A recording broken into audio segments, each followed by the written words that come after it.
So we're looking at the Bodhisattva's Confession of Downfall, which is also known as the Sutra of the Three Heaps. When we look at this particular sutra, although we say it has three heaps or three sections, you could say, the majority of the heaps, the majority of these three heaps is about confessing negativity. Now, for negativity to be fully purified, it is very important that we rely properly upon the four opponent powers. Of course, there is benefit, even if you merely recite the names of the Tathagatas and do some prostrations without having a particular motivation or without having all the four opponent powers. There will still be some benefit. But here, if we want to achieve full and complete purification of negativity, in the sense that in the future there will be no issuing results of suffering, then we have to rely on the four opponent powers. The sutra itself contains words that represent the four opponent powers. We know that the first of the opponent powers is the power of the basis, which is refuge and bodhicitta. So at the very beginning of the sutra, after we say our name, we have the verse that says, I always go for refuge to the Guru, I always go for refuge to the Buddha, and so forth. So this is the verse that contains refuge. And if you want to reflect on bodhicitta and mind generation at this point, this would be very good. So in this way, you will have the first of the four opponent powers. The second opponent power, which is the power of properly applying the antidote, is the section where we recite the names of the 35 Tathagatas. Then we have the power of repudiation. The power of repudiation is when we actually consider the fault of our behavior, the fault of our activities, and we regret those things. So we have extensive section where we talk about all the negativity. We have done this and we have done that. All right, so that is included in the sutra. And then finally, we must have the last one, which is the power of restraint, meaning having understood the shortcomings, the faults of these activities, we make the promise that we will restrain in the future. We will not repeat those things in the future. And this begins with the words that says, all you 35 Buddhas and others, as many Tathagatas, and so forth. Okay, so from the three heaps, because we know that this sutra is also known as the Sutra of the Three Heaps, the heap of confession has already been presented. We'll continue with the next heap, which is the heap of rejoicing. So in this, we will have extensive dedication. It begins with the words that says, again, all you Buddha Bhagavans, please listen to me. We have already explained this expression, which is requesting the attention of all the Buddhas, because we have to say something important. So we mentioned here dedication, and we also talk a lot about dedication and prayers. We need to understand that these two things are not necessarily the same. When we make a dedication and we say, may this and that come about, of course, it becomes a prayer. However, if something is a prayer, it doesn't become a dedication. For something to become a dedication, you must have some root of virtue to dedicate towards that. So to make a dedication, you must have a substance that you dedicate. And the substance here is the root of virtue. So usually we engage in a virtuous activity, we create a root of virtue, and then we say, this root of virtue that I have created, I dedicate towards such and such a result. So the dedication must have, or it relies upon having root of virtue. Now, dedication is very important because even though you might engage in a virtuous activity, if you make a bad dedication, it can actually turn around the result. You would expect a good result out of good activity, but it can turn around the result to something which is very unpleasant. It's not good. So we can give it a story here. It's a Tibetan story. And of course, if you analyze closely the story, you might think it is improbable and so forth. However, the moral of the story is a very important message for all of us Dharma practitioners. So it is said that in the past, there was a phase where a very big, important stupa was constructed. And at that time, there was an old lady who was actually supporting the construction of the stupa. She was sponsoring, she was contributing with work towards the construction of the stupa. And that lady had an ox. So she was using the animal to work for the stupa. And because it was a lot of work and the work was going on every day, the ox actually became quite annoyed. It became tired, it became exhausted, and became annoyed. So although it was working for the stupa, which was a virtuous activity, it made the dedication out of anger and frustration, like in the future, may I be reborn, may I take a rebirth where I will destroy the Buddhist teachings, I will go against the Buddhist teachings. As a result of that dedication, that ox was reborn as a king in Tibet who opposed the Dharma and did everything to destroy the Dharma. So, as we say, you might think the story is improbable. However, pay attention to the message of the story. The message of the story is that even good activities can bring very unpleasant results if your dedication is a negative dedication. So that is the key point to take away. So to give you an example, kind of like a modern day example between the root of virtue and the dedication. So you can say that the virtue that we accumulate is similar to a car or an aeroplane and so forth. So obviously there are differences in terms of the size of the virtue and the power of the virtue. There's difference between the airplane and the car, isn't it? Okay, so this illustrates the virtue that is accumulated. But then, of course, if you have a vehicle like this, you always have a driver or you have a pilot. And it is the driver, let's say, who has to operate the car. So depending on how good or how bad the driver is, they can drive the car down the wrong path or in a good road in a smooth way, or they can drive and make many mistakes as they're driving the car and create difficulty and so forth. So this illustrates that is actually the dedication, which is like the driver or the pilot, is the one that decides whether things will run smoothly, whether things will go into the right direction or not. Okay, so as we say, we have given an explanation here of the dedication. In any case, the dedication is very important. In our text, the dedication begins with a line that says, "Oh, you Buddha Bhagavans, please listen to me." Because we have something very important, we request the Buddhas to pay full attention to what we have to say.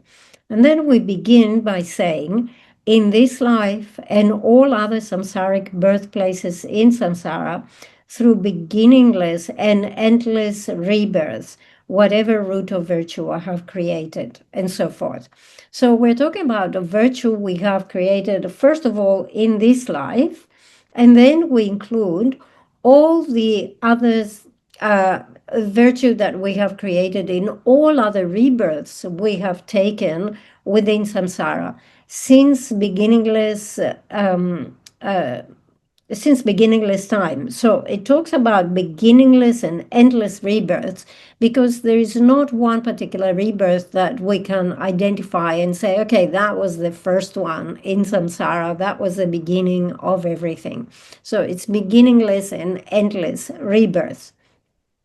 Now, notice here that when we do the confession and when we do the dedication, although the wording is similar, it's actually different. If you pay attention, it is different. Here in the dedication, it says, in this life and all other samsaric birthplaces in samsara, through beginningless and endless rebirths.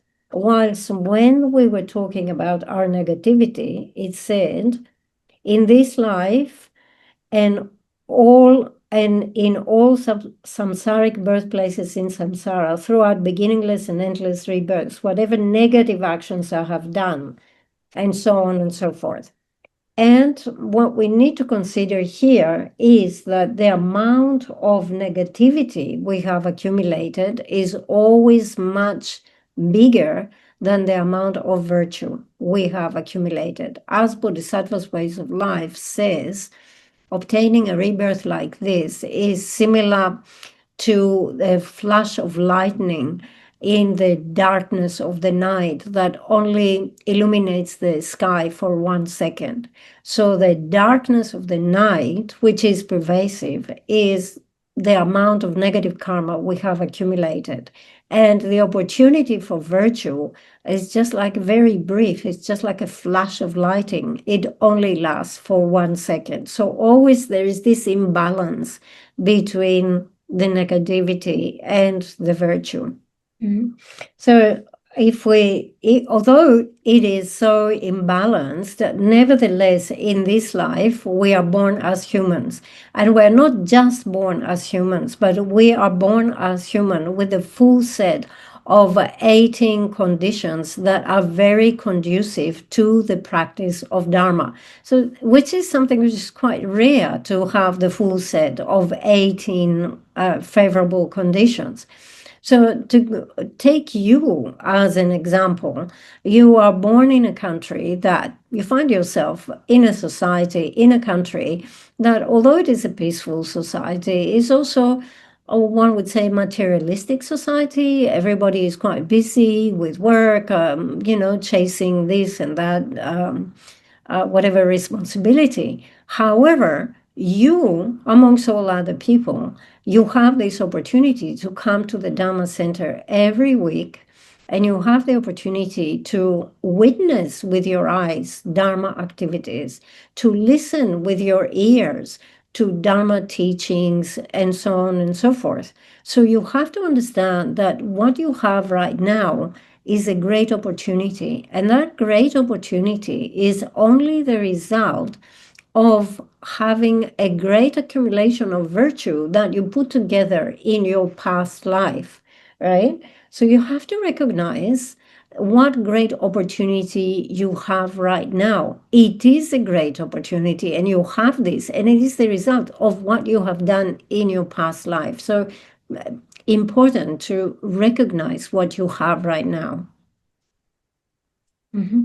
Okay, so then it continues by saying, whatever roots of virtue I have created through generosity, even as little as giving just one mouthful of food to someone born in the birthplace of an animal.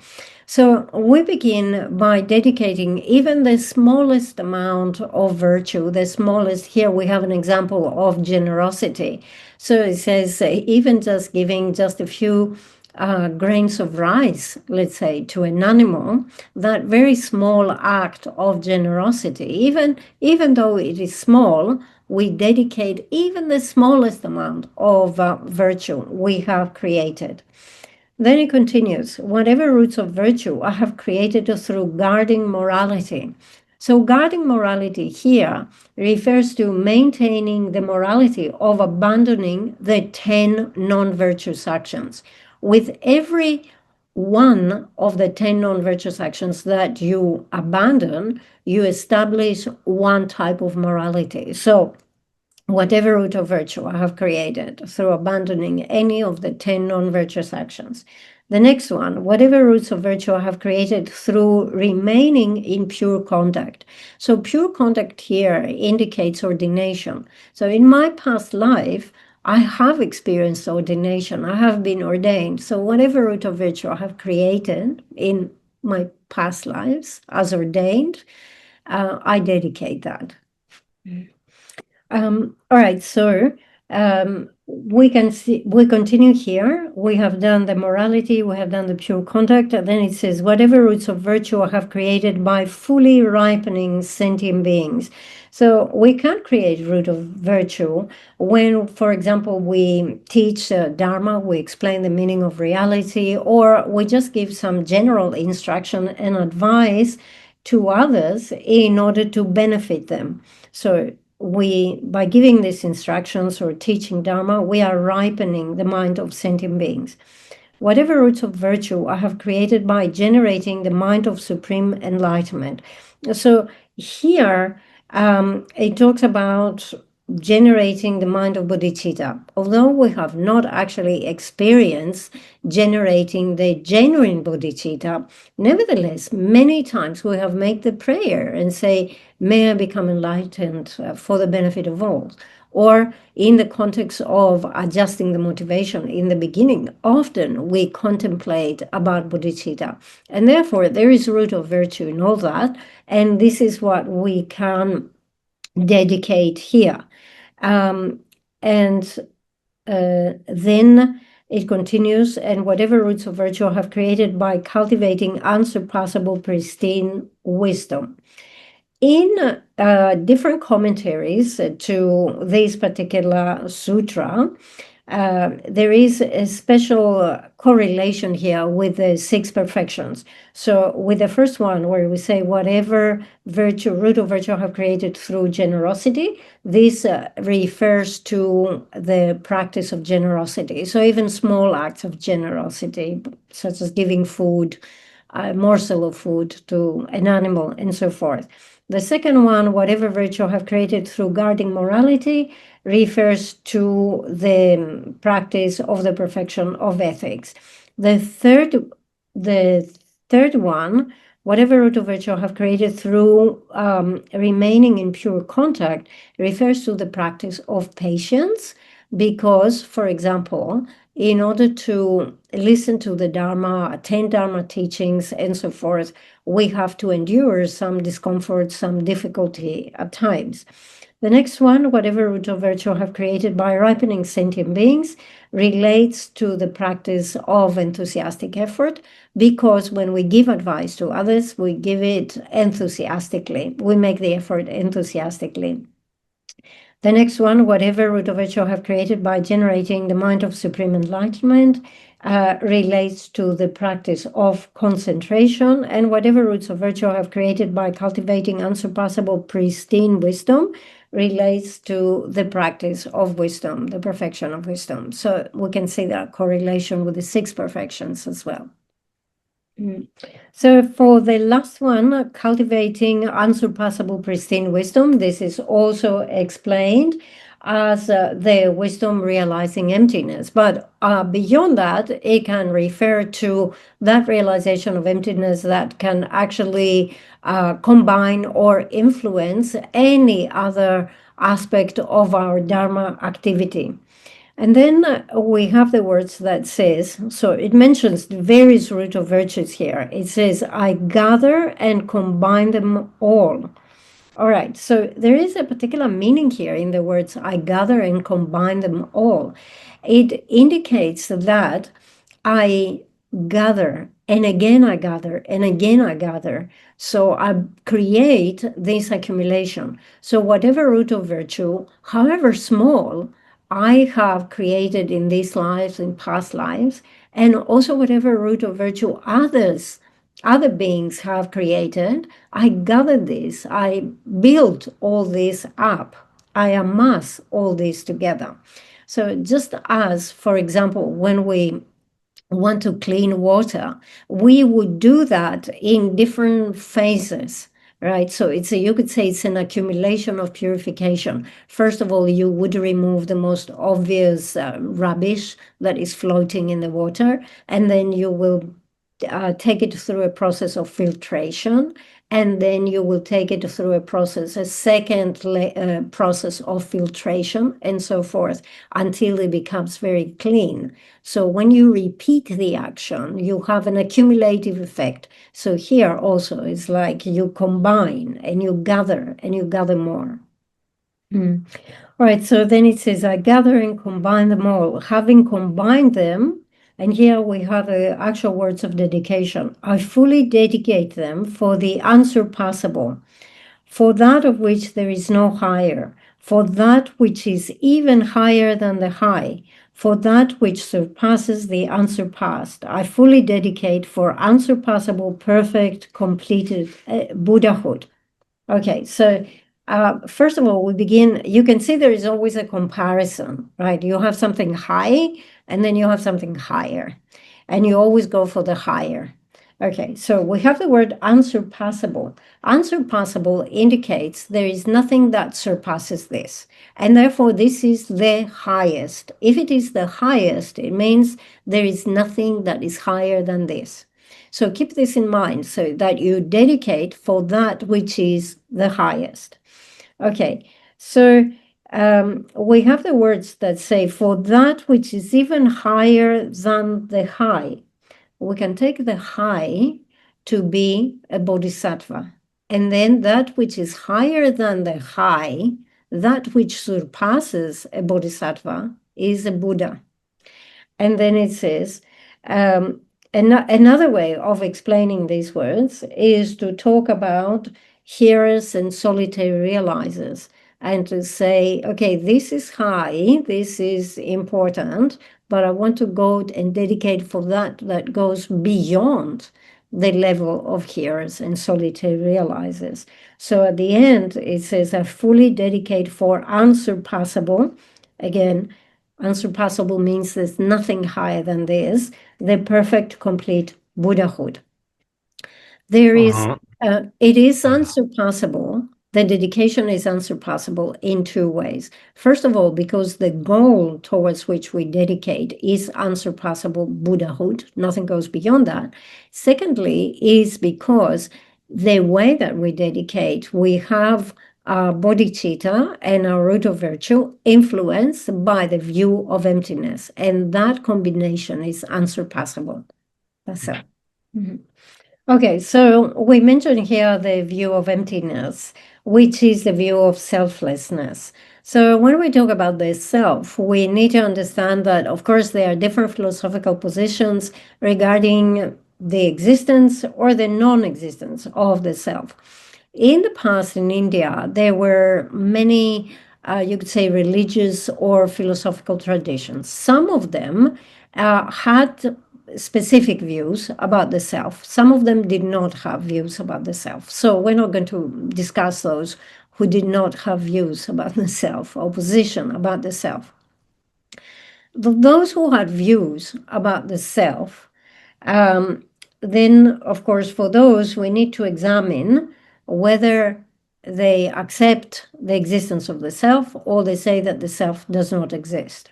For all Indian philosophical systems, they assert that the self exists. It is only Buddhism, so it is only our teacher, Buddha Shakyamuni, who talks about selflessness, meaning indicating that the self does not exist. Okay, so to understand this concept of the self and what we are negating here, let's say on a general level, all right, we say, for example, I came from my previous life. I had a previous life and I ended up in this life. When we make this statement, of course, we understand that the body we had in our previous lives and the mind we had in our previous life is not present now. Also, we say, I will move into my next life.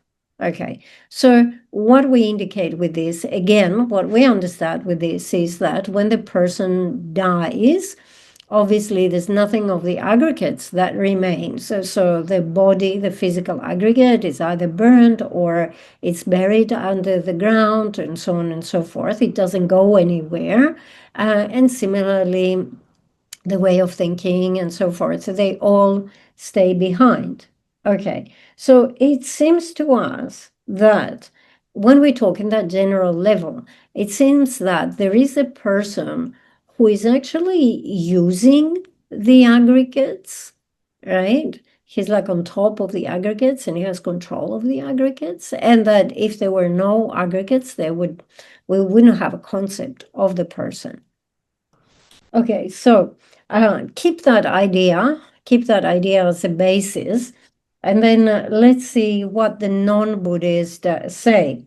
The Buddhists say that the self of the person exists, and when we go from one life into the next, of course, there will be difference in the aggregates, because let's say in this life you're born as a human, next life you have the body of an animal, and so on and so forth.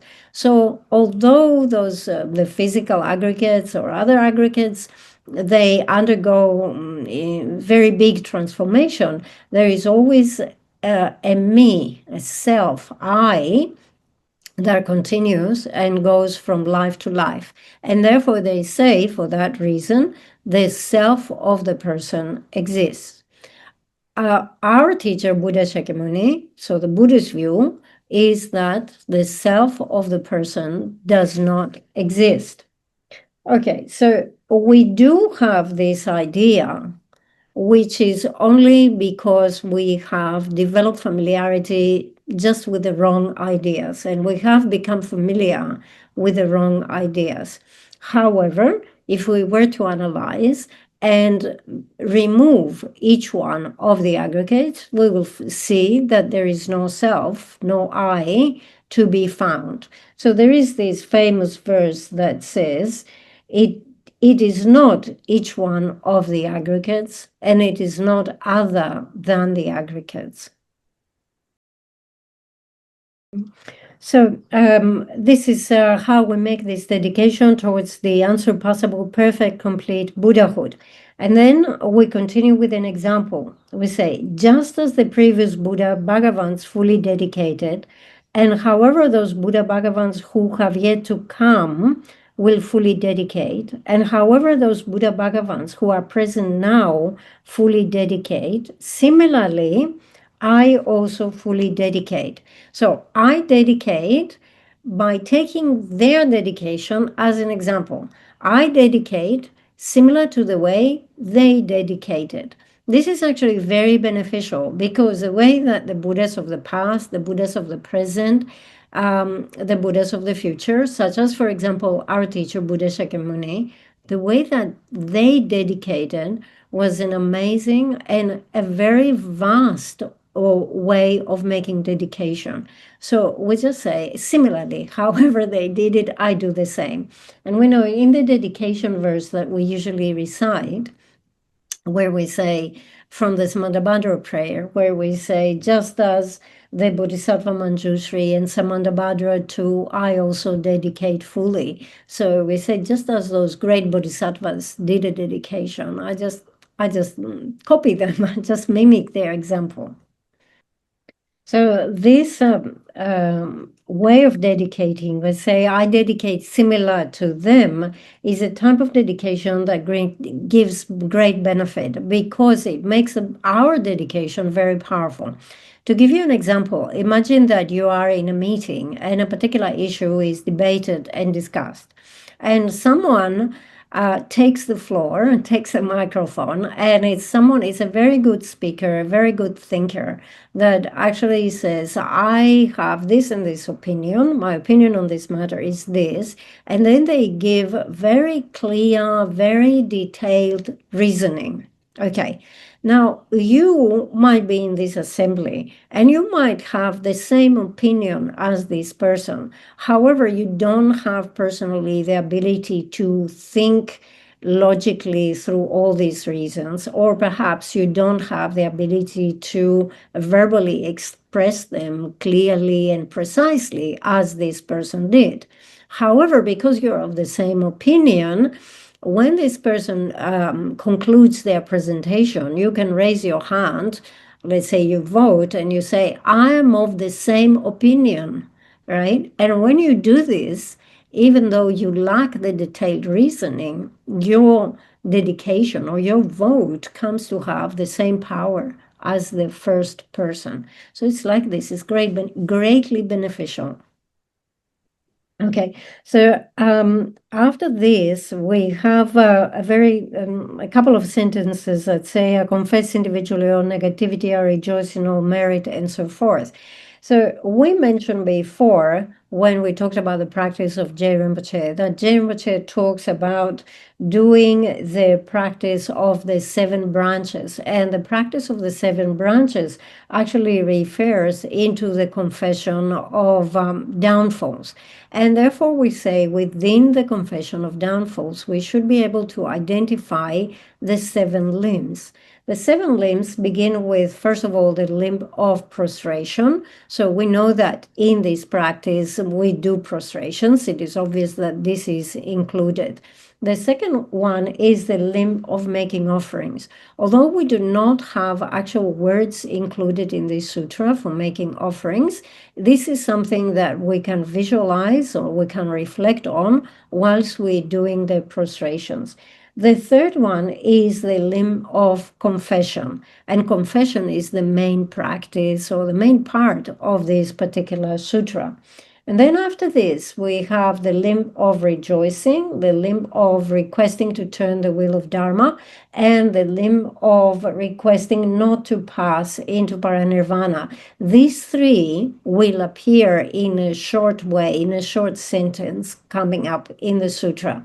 And then the 7th limb is the limb of dedicating. And we have just gone through the extensive dedication. Okay, so Rinpoche would like to pause the presentation here. We have half an hour, and Rinpoche would like to dedicate this to questions and answers. Oh, now we're having questions from the class. So Yeah. we try, yeah. Okay, and we also have 3 questions From online, yes. from online. Thank you. Yeah, thank you, Rinpoche, for your teaching. I was very interested to understand about the self and selflessness. So the 5 aggregates consist of the consciousness, right? So can I just understand if because people can argue that consciousness is the core of the self. So just want to understand, about this. Yeah, thank you.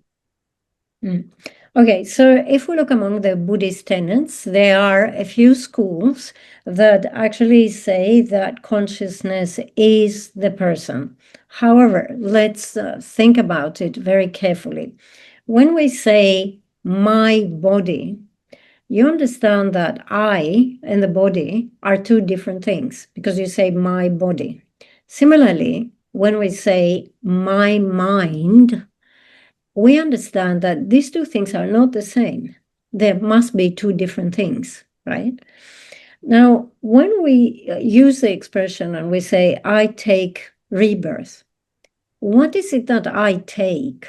I take a set of 5 aggregates. And who is the taker? Who takes those 5 aggregates? This is the person. This is the self.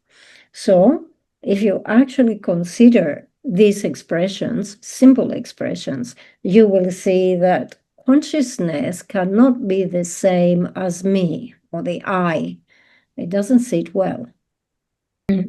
Okay, then if you say consciousness is me, is the I, then we have to consider that actually consciousness is a very broad category. There are many types of consciousness.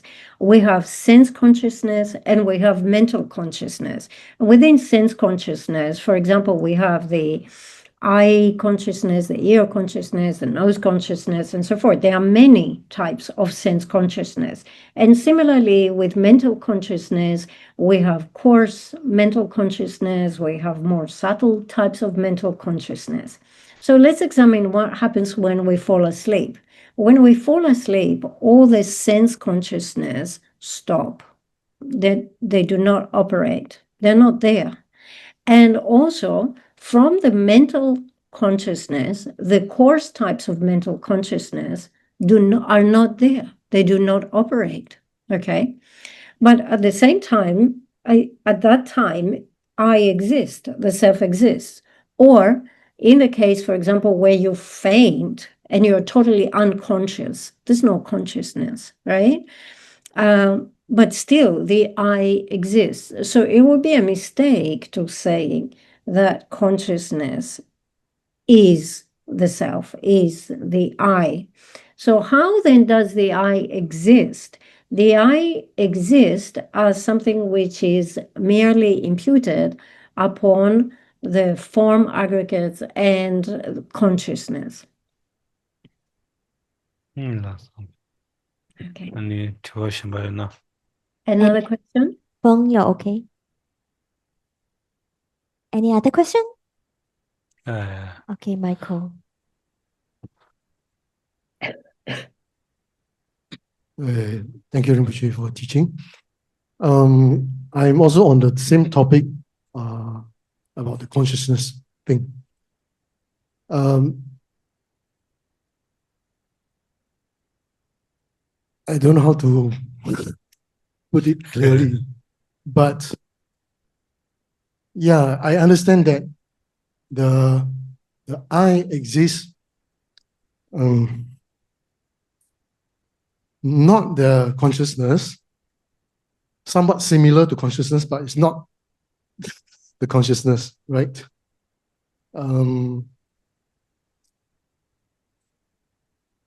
How to say? Okay, earlier on, where the story about non-Buddhist, they believe in the self, so-called there's a self, even though they take on different bodies in different life. They call it as a self. But in Buddhist teaching is that you don't have a self.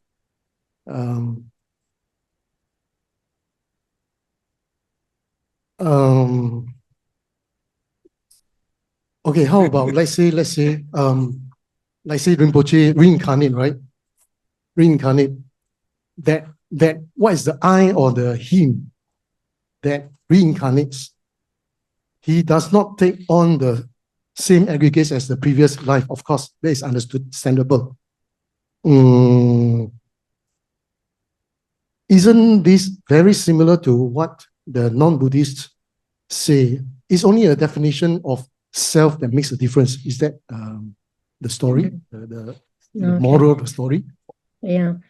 Okay, all right. So let's explain a little bit more the position of non-Buddhists. When the Buddhists say that there is an I that remains, although we discard the aggregates, basically their position is that once we discard the aggregates and the aggregates become non-existent, there is an I that is permanent and doesn't change and remains.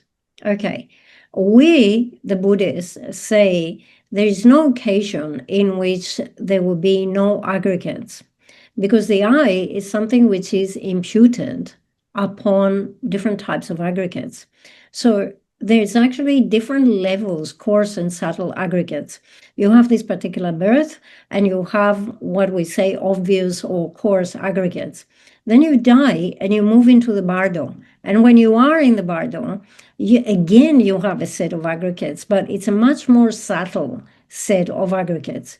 And then you take another rebirth, you have a birth existence. And then in your new birth existence, again, you have coarse and different types of aggregates. And what we do is we have an I that is always imputed upon those aggregates. There is no occasion in which you would have an I that is not imputed upon the aggregates. Does that introduces the concept more? Hello. Yeah. Sorry, Rinpoche. I think slightly. I understand that part. Yes. How about the from one life to another, both the Buddhists and non-Buddhists are sort of referring to the same thing, but in a different, with a, both are carrying on in the next life, right? But to the non-Buddhists, they call it by different names. Of course, maybe as what was explained just now, as in like the aggregates or whatever that is remaining or maintaining the same. I don't know. I don't know whether you get what I mean or not. No, I So don't. sorry. That's all right. Okay. Maybe you want to think a bit more about your question. Maybe we can go into another question, and then if Yeah, sure. if you're clear, you come back with a more specific question. Yeah? Okay, thank you. All right. So Ivy online has a question. So can Ivy unmute or cannot? Hi, good afternoon, Rinpoche. Sorry, I'm logging from home because I couldn't be there physically due to a back pain. But I have a question regarding your teaching. It's regarding the Three Heaps Sutra, which you there's a point whereby you shared two classes ago regarding this. I cannot remember what is exactly the holy person's name, but there was this story shared being this holy person conducted a hideous crime of killing his mother or something like that. And then later on, he confessed and he really followed closely the Three Heaps Sutra. And then he was very regretful about his actions. And subsequently, he didn't sort of like got into hell. That means, in other words, he really followed through the Three Heaps Sutra teachings and confessed. And, he did a lot of virtuous deeds just to redeem his sins. Now, just the question now. So, assuming if somebody did a very hideous crime or hideous sin, because I started reading this sutra as well. So, if the person actually follow through all these processes and the confession, there is also no guarantee that after what he or she did, right, after the person dies and you follow through the Three Heaps Sutra, it is not a guarantee that you will be so-called atone for your sins, right? That means you won't fall into eternal hell, right? Or the Vajra hell, so to speak. Let's say if you kill your parents and then you still do the Three Heaps Sutra thing and you really confess and you're really regretful. There is no guarantee that you would redeem your sin, right? So to speak. You understand what I'm trying to say? Oh, that you have to experience. Yeah. Okay. Yeah. That is my question. Yeah.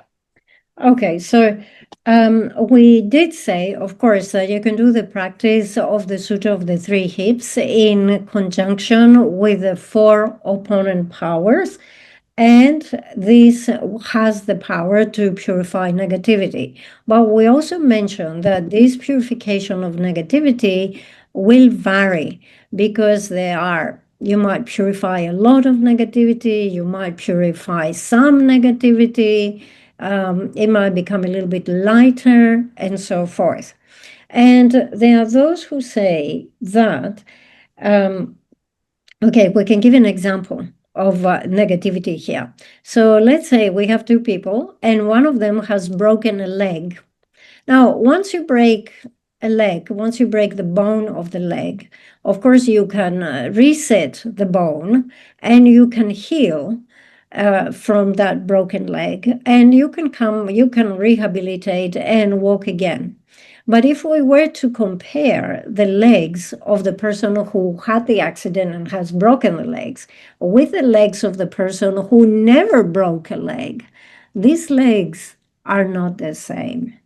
So what a lot of people say is that even though we can purify the negativity through this practice with the four opponent powers, there is always a little bit of negativity that remains. Okay. And because this is the case, it is best not to do the negative action in the beginning, as it is best not to break your leg in the beginning, okay, to begin with. All right. And how much will you achieve? Do you have the confidence to say that I do this and this negativity, but then I'm going to rely in the Sutra of the Three Heaps and I will totally purify everything? Now, how much you will purify depends on the depth of your practice, the effort that you put in your practice. So it's going to vary. It's not a guaranteed total result all the time. Okay, thank you. Thank you, Bola. Okay, thank you, Rinpoche. My question is pertaining to a presentation of this practice that I've seen where there's inclusion of the recitation of the 7 medicine Buddhas as well after the recitation of the 35 Buddhas.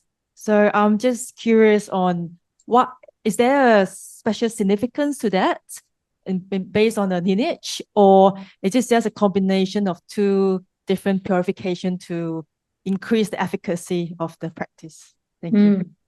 Yes, Rinpoche says, yes, exactly. As you say, we also have this instruction of combining the 2 practices. So after you recite, you prostrate and you recite the names to the 35 Buddhas here, instead of continuing with the paragraph that says, all you 35 Buddhas and others as many Tathagatas, before you go there, you actually recite the names of the 7 medicine Buddhas and make prostrations to them.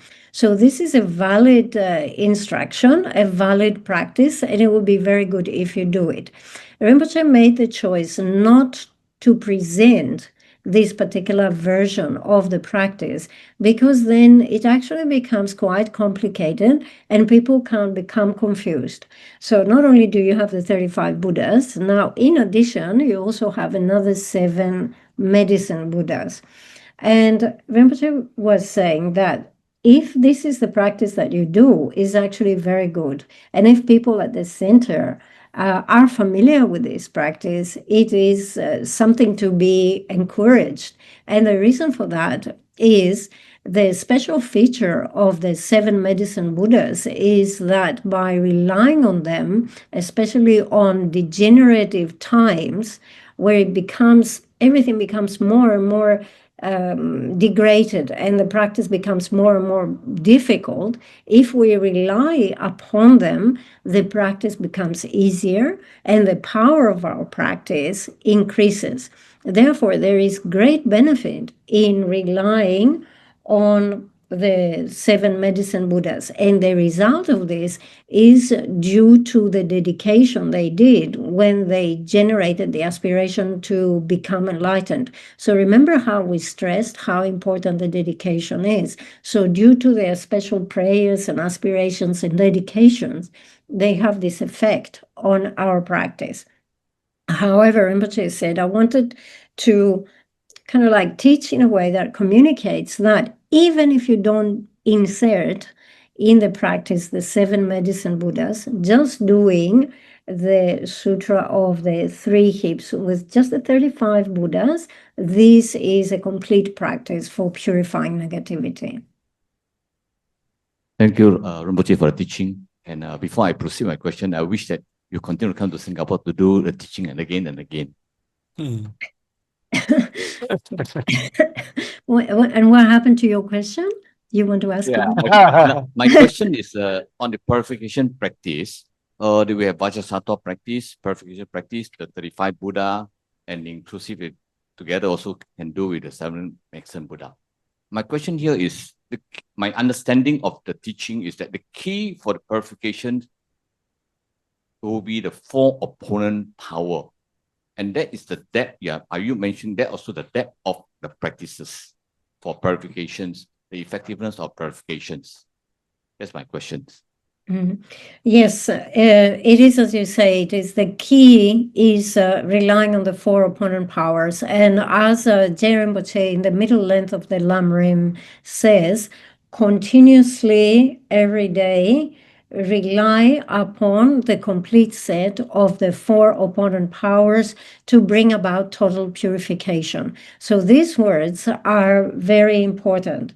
And from the 4 opponent powers, fully, first of all, finding the fault in the activity, and then we can engage in various activities as the antidote. Things such as, for example, making offerings, or making some prayers, or doing circumambulations, and so forth. All of this can have benefit. Now we see that the practice of Vajrasattva in the context of Tantra seems to have some special power. And reciting every day the Vajrasattva mantra 21 times, make sure that we do not have the increase of negativity. And further, it is said that if we recite 100,000 times the Vajrasattva mantra, there will be complete and total removal of all negativity. And of course, we see here that for the bodhisattvas, the practice that is recommended is the practice of the confession of downfalls. But of course, if those practices are done with the 4 opponent powers complete, they have very strong power of purification. Thank you, Rinpoche, for your teaching. I have a question regarding the dedication. We have commitments every day to do, and sometimes our minds wander out of our recitations, our visualizations, and of course, we try and bring the mind back and say, no, focus. But at the end of the day, it's not a very good practice. Sometimes, not all the time, but sometimes it's not a good practice. Then I feel bad about dedicating my practice to sentient beings who are around me because I have been sleepy, lethargic. So, of course, then it's a wasted effort. And but the thing is, because you've already spent 1 hour, you don't want to waste it. So maybe, is it okay? At the moment, we just do a simple dedication and promise to do better tomorrow. Okay. That's okay. That's my question. Yeah, very good question. And there are a couple of things to consider here. So let's say that you practice for an hour, but you're aware that the quality of your practice is not very good. That's even more of a reason to do a very strong dedication. So here you have created very weak virtue, very small virtue, and it's important you don't lose that little bit that you have created. So dedicate fervently. So it's like the difference when you have someone who's very rich and they have many things in their possession. If they lose 1 or 2 items, it's not a big deal. But if you have someone who only has very few possessions, if they lose 1 or 2 things, it will be a great loss. And therefore, even it doesn't matter how weak our practice is, how bad quality, virtue, whatever, we must dedicate, make sure we don't lose the little bit that we have. That's the first aspect. The second aspect is, you mentioned doing practice, let's say, for 1 hour, but actually 1 hour is a very long period for practice. And unless you're someone who has the realization of calm abiding, you will not be able to keep your mind focused on your practice, on your visualization for an hour. It's something very difficult. And this is something Rinpoche mentioned before. Even if you take this life as an example, since we were very young in this life, we have not disciplined the mind. We have not learned to stay focused on something. We just do whatever. Like we let the mind run amok. And now we come at this stage of our lives and we say, oh, I want to develop concentration. I want to discipline the mind. You have to understand that it's a completely new training. So, of course, it will be difficult. So 1 hour is very difficult. And when you think, oh, my mind is not stable, it keeps, I keep getting distracted, this should not become a cause for your disappointment. Within this 1 hour, you're not distracted for 60 minutes. There should be at least 1 second in which you're focused. And even when you become aware that the mind has been distracted and you bring back the mind, even if it is for 1 second, there is great virtue in this, right? There's great benefit in this. And therefore, this is something that needs to be dedicated, celebrated, and dedicated. And the other thing is that, as we say, we should have the conviction that those 35 Buddhas are right here in front of us. Even though we cannot visualize them, we cannot have the perfect visualization or concentration. You just say, whatever, they're here in front of me, excuse me, and I will go on with the practice. And remember that story of someone who became ordained, received ordination very, very old in his life, and which is unusual, right?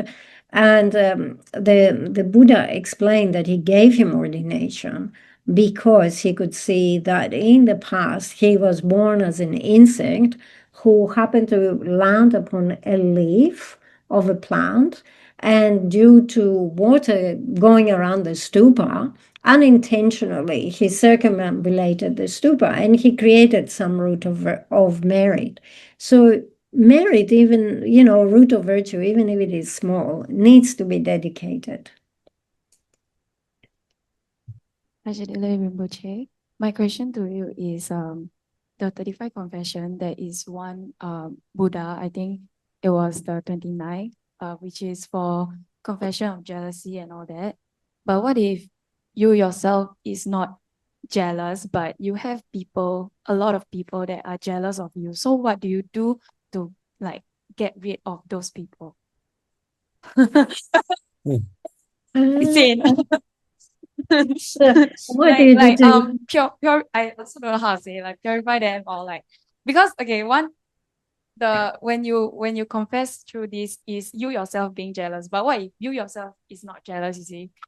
Then if you have like a lot of people who is that, so what do you do? Do you like still say the same prayers, or how do you go about it? Thank you. Okay.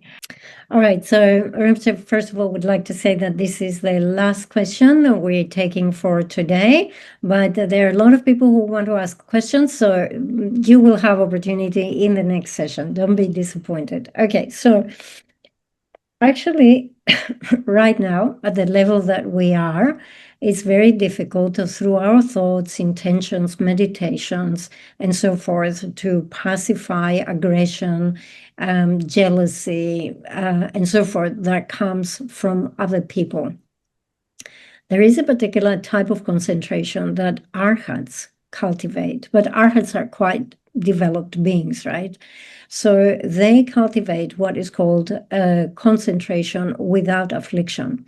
So they meditate on this particular concentration to prepare themselves before they go out into the village for begging for food, requesting food, and so forth.